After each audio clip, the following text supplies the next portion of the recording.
রাসূলুল্লাহ সাল্লাল্লাহু আলাইহি ওয়াসাল্লামের বিখ্যাত সাহাবী হযরত বারা ইবনে আযিব রাদিয়াল্লাহু তাআলা আনহু, উনি বর্ণনা করেছেন যে নবী সাল্লাল্লাহু আলাইহি ওয়াসাল্লামের সাথে একদিন আমরা সাহাবারা একজন সাহাবীর জানাজা পড়তে গেলাম। জানাজা তো জানাজার জায়গায় গিয়ে দেখলাম, নবীজিও দেখলেন, ওলাম্মা ইয়ালহাদ, এখনো কবর খোঁড়া হয় নাই, কবর খোঁড়া আর একটু বাকি আছে। তো নবী সাল্লাল্লাহু আলাইহি সাল্লাম সাথে সাথে ওইখানেই, সাহাবী বলতেছেন ফাজালাসা ওয়া জালাসনা হাওলাহু, নবীজি সেখানেই বসে গেলেন আর আমরাও নবীজির আশপাশে বসে গেলাম এবং এতটা মনোযোগ দিয়ে বসলাম যে কাআন্না আলা রুউসিনা তাইর, কোনো নড়াচড়া করলাম না, মনে হচ্ছিল যেন আমাদের মাথার উপরে পাখি বসছে। তো এরপরে তিনি বলেন যে আল্লাহ নবী সাল্লাল্লাহু আলাইহি সাল্লাম কবরের উপরে, মৃত্যু পরবর্তী জিন্দেগির উপরে লম্বা বয়ান করা শুরু করছে এবং আমরা মনোযোগ দিয়ে শুনলাম।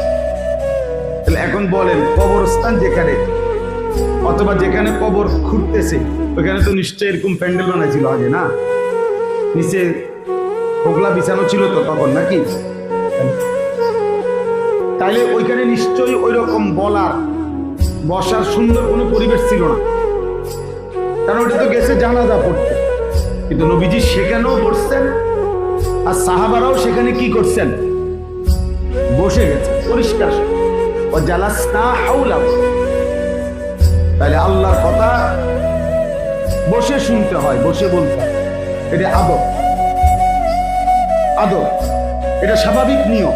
হ্যাঁ, একান্ত কোনো কারণে কোনোভাবেই আর সুযোগ নাই বসার, তো সেটা তো ভিন্ন কথা। কিন্তু সুযোগ থাকলে আল্লাহর কথা বসে শোনার মধ্যেই বল, বসে শুনবার মধ্যেই বল, এটা জরুরি। জুতা পায়ে আল্লাহর কথা শোনা আদবের খেলাফ, আদবের খেলাফ। এই জন্য যত মাদ্রাসা দেখবেন,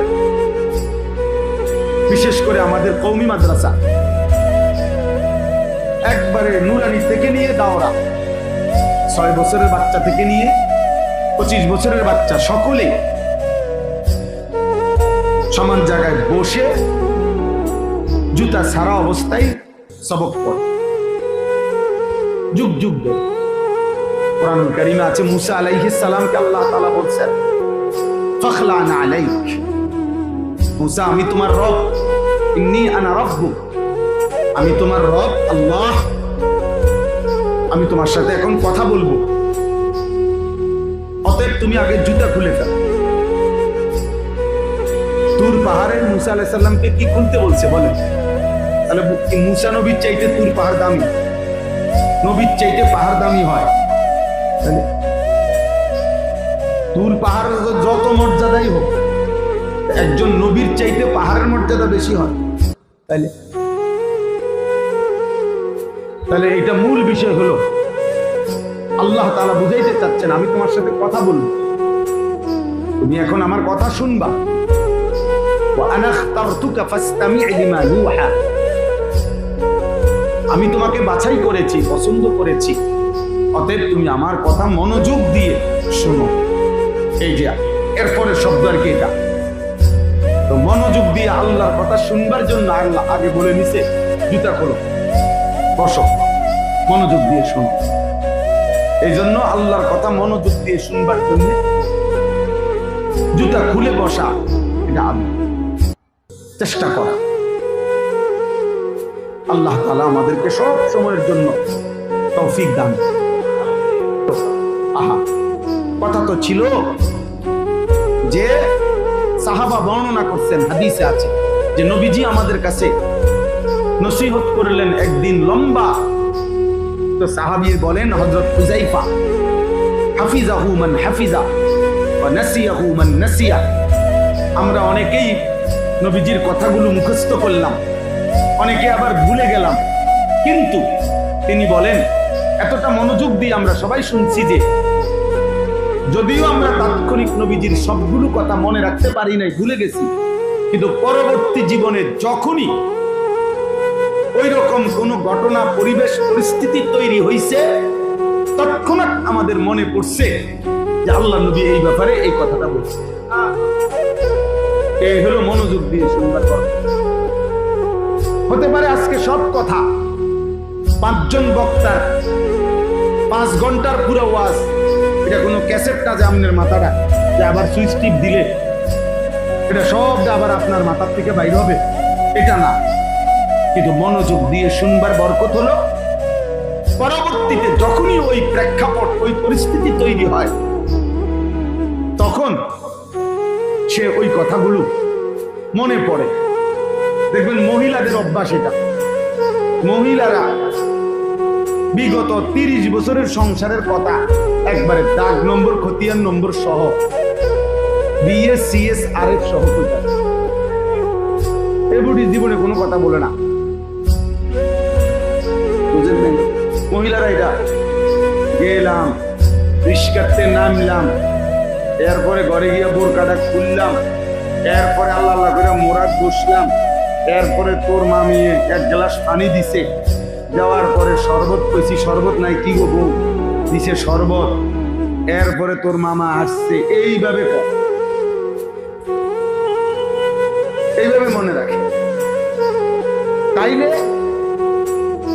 প্রিয় ভাই, প্রিয় বাবা, আমার উদ্দেশ্য হলো আজকের শুধু কথাটা না, আমার শুধু ওয়াজটা না, বরং যার বিবেক আছে, আমি আগেই বলছি সংখ্যা কোনো বিষয়, একজন শুনুক, কোনো অসুবিধা নেই।